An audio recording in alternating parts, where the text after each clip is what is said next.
پہلے فرمایا لکم، یہاں چونکہ علماء بھی بیٹھے ہیں، علماء کی مجلس میں ایک علمی نقطے کی طرف اشارہ کروں. پہلے فرمایا لقد کان لکم فی رسول اللہ اسوۃ حسنہ، کہ تمہارے لیے، تم سب کے لیے اللہ کے رسول کی زندگی میں بہترین نمونہ عمل ہے.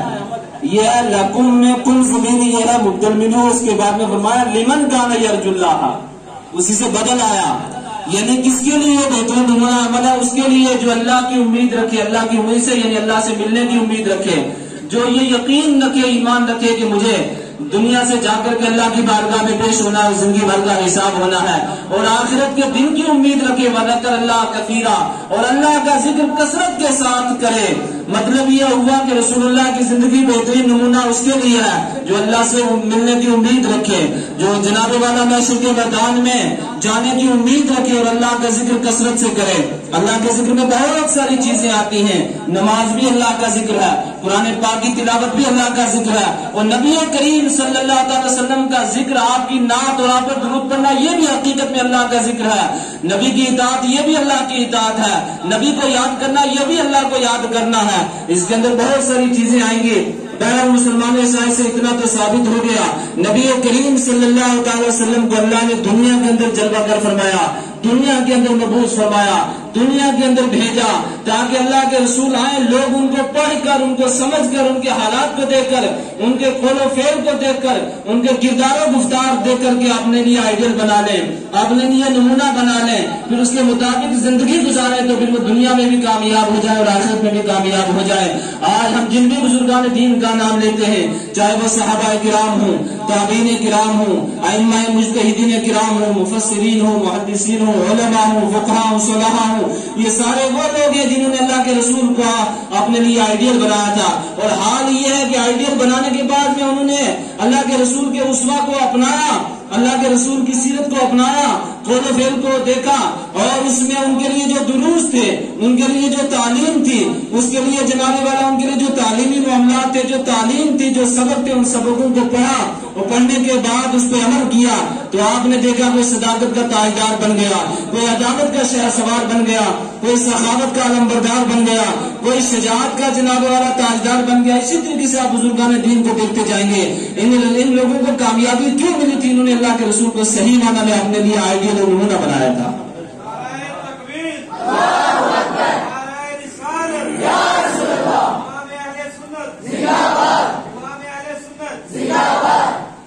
اس لیے ضرورت اس بات کی ہے کہ ہم اللہ کے رسول صلی اللہ علیہ وسلم کی سیرت پڑھیں.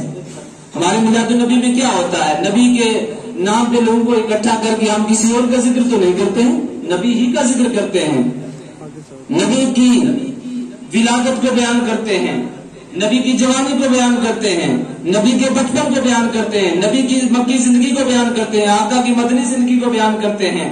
اور یقیناً جو لوگ نبی کے ولادت کے بارے میں جانتے ہیں، سرکار کی مکی زندگی جنہوں نے پڑھی ہے، مدنی زندگی پڑھی ہے، وہ خوب جانتے ہیں اللہ کے رسول کی مکی زندگی کیسی رہی.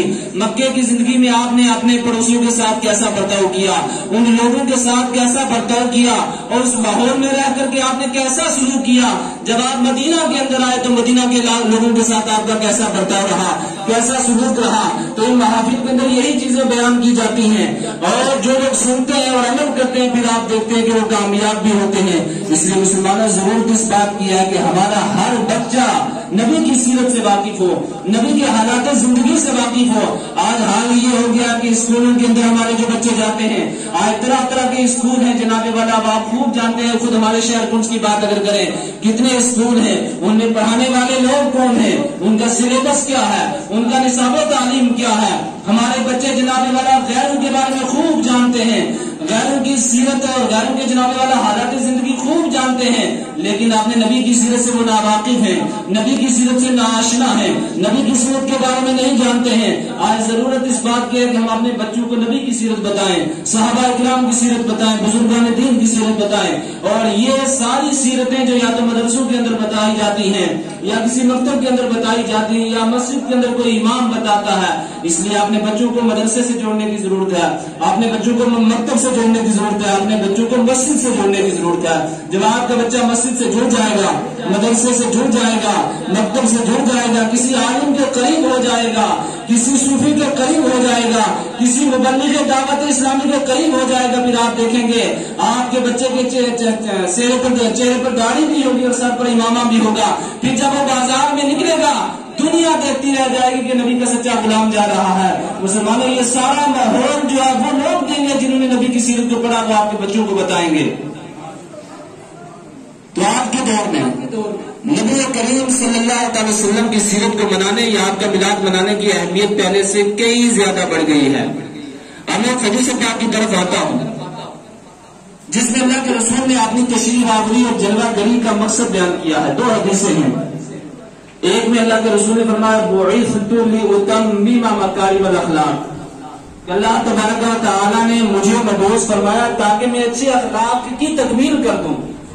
میں دنیا کے اندر اچھے اخلاق کی تعلیم دینے کے لیے آیا ہوں، دنیا کو اچھے اخلاق سکھانے کے لیے آیا ہوں، دنیا کے اندر جناب والا ظلم کو ختم کرنے کے لیے آیا ہوں، دنیا کے اندر پیار کی کاشت کرنے کے لیے آیا ہوں۔ اور دوسری حدیث پاک نے فرمایا بعثت معلم، اللہ تبارک و تعالیٰ نے مجھے معلم اور استاد بنا کر کے بھیجا ہے۔ نبی کریم صلی اللہ علیہ وسلم دنیا کے اندر جلوہ گر ہوئے تو استاد کی حیثیت سے جلوہ گر ہوئے، آپ دنیا کے اندر تشریف لائے تو آپ نے اچھے اخلاق کی تعلیم دی۔ کیسے اخلاق تھے نبی کریم صلی اللہ علیہ وسلم کے؟ قرآن سے پوچھیں، صحابہ کرام سے پوچھیں، بزرگان دین سے پوچھیں، نبی کی سیرت میں پڑھنے کی کوشش کریں، پھر آپ نے معاشرے اور سماج کو دیکھیں۔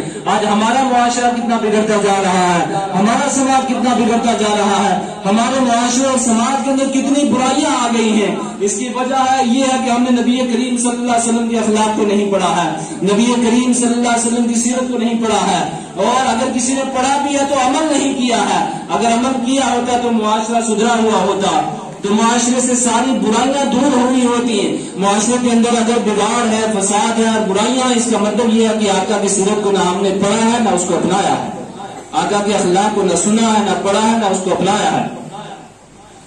آقا کے اخلاق کے بارے میں قرآن نے کہا وَإِنَّكَ لَعَلَىٰ خُلُقٍ عَظِيمٍ، اے محبوب آپ اخلاق عظیم پر فائز ہیں۔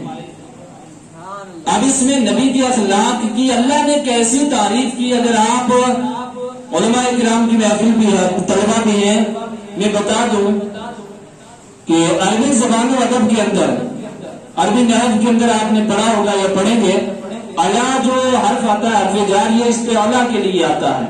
استعلاء کا مطلب یہ ہوتا ہے جب کوئی چیز کسی دوسری کے اوپر ہوتی ہے تو وہاں اعلیٰ کا استعمال ہوتا ہے۔ جیسے اگر کہیں الکتاب فوق الطاولہ، کہ کتاب ڈیسک یا میز کے اوپر ہے، اس کا مطلب یہ میز نیچے ہے، کتاب اوپر ہے۔ اب اس آیت میں اللہ نے فرمایا آپ اخلاق عظیم کے اوپر ہیں، یعنی اخلاق عظیم کی جو آخری حد